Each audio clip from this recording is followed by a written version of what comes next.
Today we'll talk about how can you enable this sign or know how you can do that on your AnkiDroid app. We're going to figure out the solution or know how you can do that on your app. So you just follow this ways, then it's going to work with you.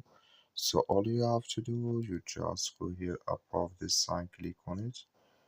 So then it's going to show for you a list like this here. Then all you have to do now, just click here on settings. When just click here on settings, it's going to take you to this list. It's going to show for you like this here.